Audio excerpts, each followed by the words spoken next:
You ever wondered how some places on Earth, like the pyramids of Egypt or Mount Shasta, seem to have more energy than others? Did you ever wonder why certain ancient sites are located where they are? These questions lead us to the captivating concept of ley lines, a groundbreaking theory initially introduced by Alfred Watkins. Watkins, a versatile Englishman, came upon this theory in the early 20th century. He discovered that numerous ancient sites, ranging from antiquated churches to magical stone circles, appeared to align with each other over extensive distances. These alignments were not haphazardly sprinkled across the landscape, but were deliberate placements, drawing unseen connective lines around Earth. Spellbound, he delved further into his observations, and in the year 1921, he coined the term ley lines to denote these compelling energy lines. Watkins' theory ignited an international curiosity that provided a fresh perspective of our planet and its ancient civilizations. Alfred Watkins gave birth to the theory. But what exactly constitutes these enigmatic ley lines?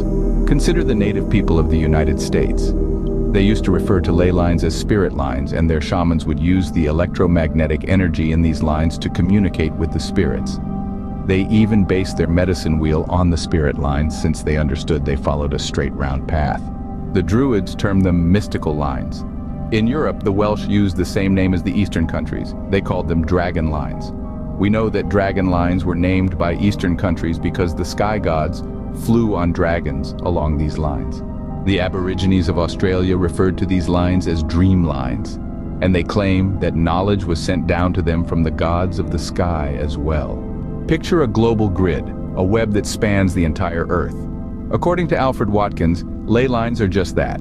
They're hypothetical lines that connect ancient sites, forming a mysterious network across our planet. These lines, however, are not what you'd see on a typical map. They're invisible to the naked eye, adding a layer of intrigue and mystique. Think of them as highways of energy flowing from one ancient site to another, creating a connection that's as profound as it is elusive. They're not just geographical or historical markers. They're conduits, channels of energy that link these ancient sites together, imbuing them with a sense of power and unity. These unseen pathways of energy are said to crisscross the globe, but where exactly can we find them?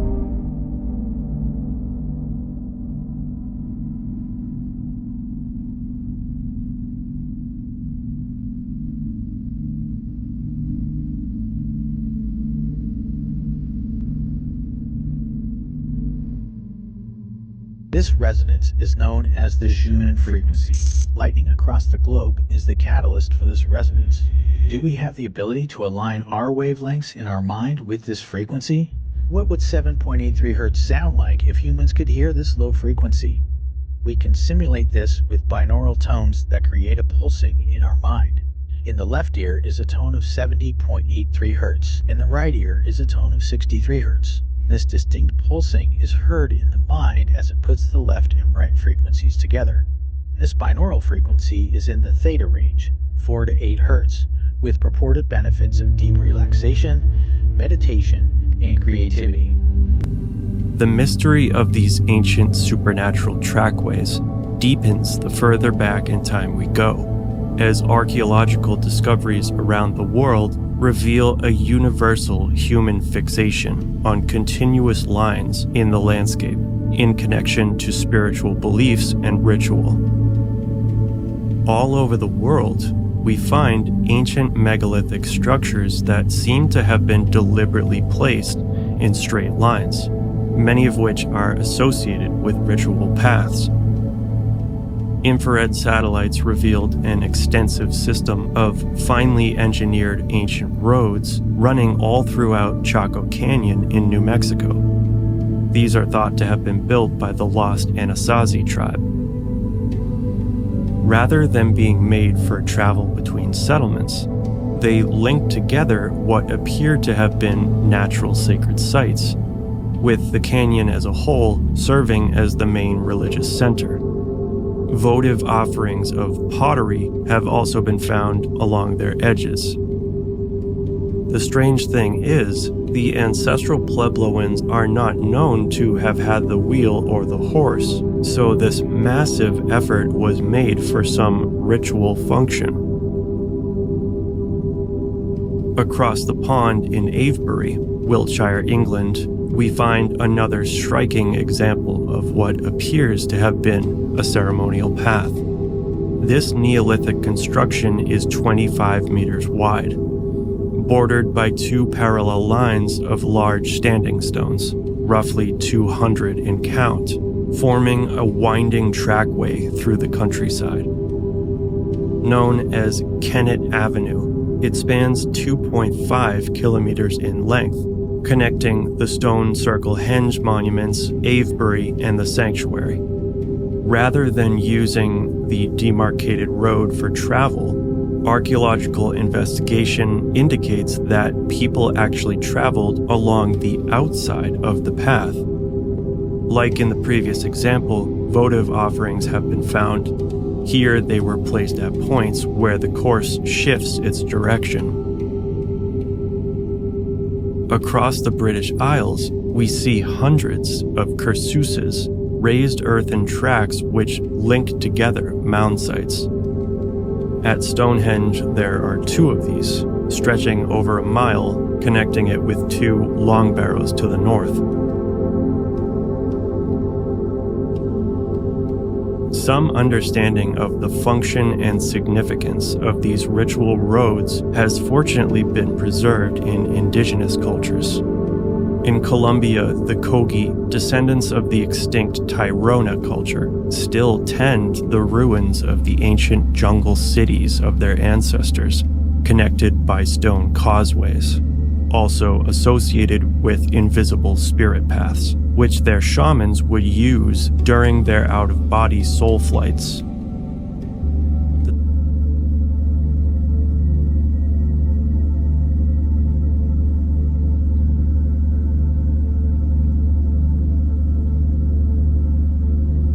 Ley lines are invisible lines said to connect sacred sites around the world.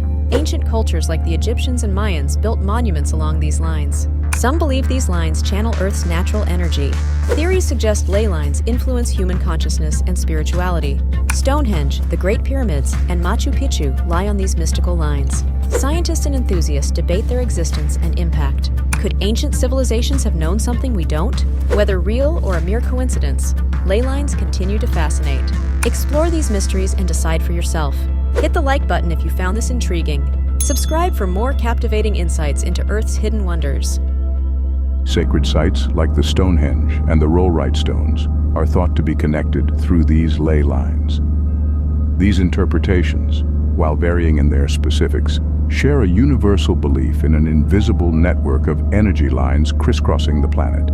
These lines, whether perceived as song lines, dragon paths, fairy paths, or old straight tracks, are believed to link significant landmarks, forging patterns and roots of spiritual, historical, and geographical significance.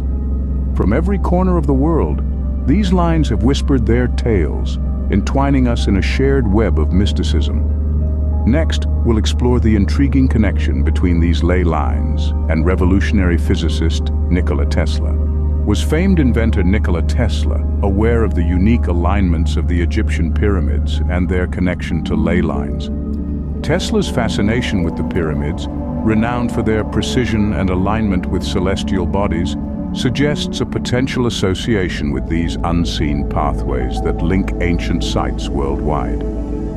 Could Tesla's admiration for the pyramids have been influenced by their location on powerful ley lines? Although there's no substantial evidence, Tesla seemed to either know or perhaps learned of this knowledge through a contact or ancient text. Following this intriguing theory, we delve into Tesla's work in Colorado Springs, Colorado, and Wardenclyffe, New York. Both these places, noteworthy for Tesla's revolutionary experiments, sit on ley lines. In Colorado Springs, Tesla focused his efforts on deciphering and manipulating electricity, the setting for his iconic laboratory. This location is positioned directly over a significant ley line. The story at Wardenclyffe, New York is familiar. This is the site where Tesla started his bold ambition to build a wireless transmission tower, which, however, never got fulfilled. Yet, just like Colorado Springs, Wardenclyffe is located on a ley line, further reinforcing a potential connection between Tesla and these connecting geographical alignments. This brings us to question, was Tesla's choice of these sites a mere coincidence? Or had he more time been able to plug into these ley line connections how he intended? The mystery remains unsolved, but the questions themselves fuel our curiosity and magnify our respect for Tesla's genius. It's intriguing to consider how Tesla, to human innovation, may have been more intertwined with these mystic lines than we could have ever imagined back then.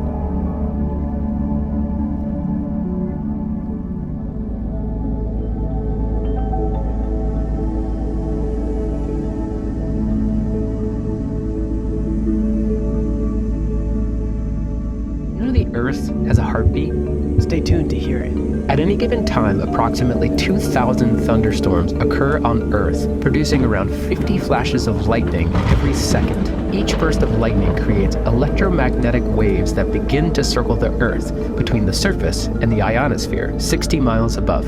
Some of the waves caught in this cavity, if they have just the right wavelength, combine, increasing in strength to create a repeated atmospheric heartbeat known as Shuman resonance. The base Shuman resonance has an atmospheric electromagnetic frequency of 7.83 Hertz. This is an extremely low frequency, but it sounds something like this. Now, during the next thunderstorm,